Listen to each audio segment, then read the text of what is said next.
3 moyens de savoir si vous subissez un mal occulte. J'entends par mal occulte sorcellerie, entité négative, fantôme, un plan posé sur votre lieu de vie ou sur vous-même, mauvais œil.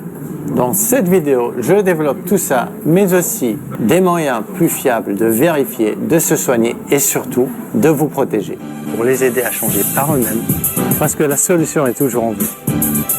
Et j'ouvre les yeux. By Mr. Belk in Europe. Bonjour, je m'appelle Belk, je suis hypnothérapeute depuis quelques années avec plusieurs outils et compétences que je mets au service des gens pour les aider à changer par eux-mêmes parce que la solution est toujours en vous. Tout d'abord, comment diagnostiquer un mal occulte? Il existe plusieurs méthodes qui vous permettent de savoir si vous êtes victime d'une entité, de sorcellerie, d'un fantôme ou du mauvais œil. Les deux premiers sont le diagnostic par l'état général, on verra aussi le diagnostic par le rêve.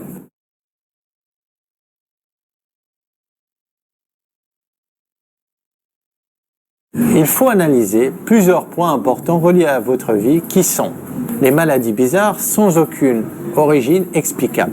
Par exemple, des douleurs dans la tête, aux pieds, au ventre, constipation, ulcères, mouvements étranges, douleurs dans les mains. La personne va tout bonnement voir un docteur, mais il ne trouve rien, absolument rien. Il va tout simplement se contenter de lui donner un traitement contre la douleur, donc traiter les conséquences sans avoir trouvé l'origine réelle du problème. On a aussi des problèmes de peau tels que l'eczéma, le psoriasis. Il existe aussi des sorcelleries qui provoquent des fausses couches ou qui interdisent la fécondation. Généralement, ces personnes vont voir leur docteur et il leur dit qu'ils vont bien. Qu'il n'y a aucune raison pour laquelle cette femme ne tombe pas enceinte.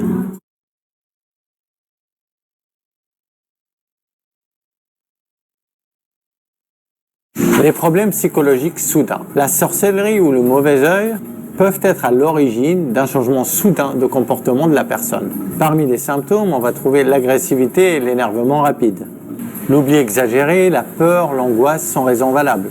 Trop de doutes, avoir toujours envie de dormir ou, à l'inverse, avoir des insomnies continues. Manque d'appétit, perte de poids soudaine, perte de toute motivation, haine du conjoint, le faux amour et l'obsession. Plusieurs de ces symptômes peuvent être d'origine occulte.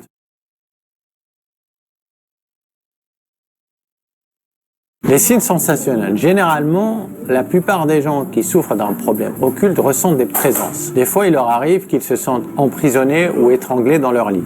Ils peuvent avoir une sensation comme si une chose bouge ou picote dans leur corps. Ils peuvent avoir un flou visuel ou alors ils voient des choses lorsqu'ils ferment les yeux. Sensations de brûlure ou d'épines dans le corps, des difficultés à respirer, un étouffement, etc.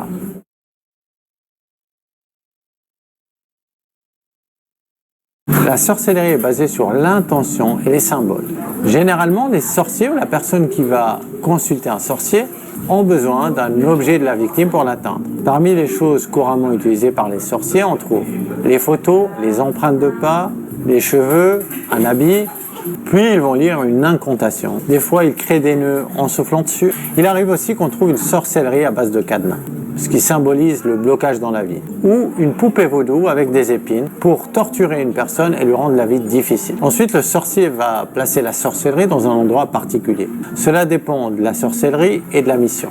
Il y a ceux qui placent dans la mer, les temples, les égouts, une rivière sale, un arbre mort. Généralement, c'est un endroit répugnant et négatif. Les personnes qui souffrent de sorcellerie peuvent voir des signes dans leurs rêves, qui peuvent nous donner une idée sur la sorcellerie et de quoi elle est faite. Par exemple, une sorcellerie avec un cadenas, sensation de blocage dans les rêves ainsi que dans la vie.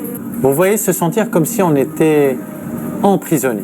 Sorcellerie faite avec un fil et un nœud. Généralement, la personne fait des rêves de serpents. Sorcellerie dans un puits, une rivière, une mer. La personne va rêver d'eau, de la mer, du fond d'un puits, tomber en profondeur, chute libre. Sorcellerie dans un arbre, elle va rêver de chute, de montée, de voler, d'avion. Sorcellerie au cimetière, et celle-là, je la rencontre souvent avec mes patients. Rêve de mort, pensée suicidaire, faiblesse anormale, rêve de funérailles, sorcellerie avec chaussures ou traces de pas, rêve de voyage, maladie de pied, d'avion ou de voiture. C'est une sorcellerie que je rencontre assez rarement, celle-là. Sorcellerie avec photo, laideur, problème au visage, maladie de peau, attaque d'entité, sorcellerie dans une poupée. La personne ressent des piqûres, des douleurs, surtout dans les parties intimes, sorcellerie dans les excréments, rêve de toilette.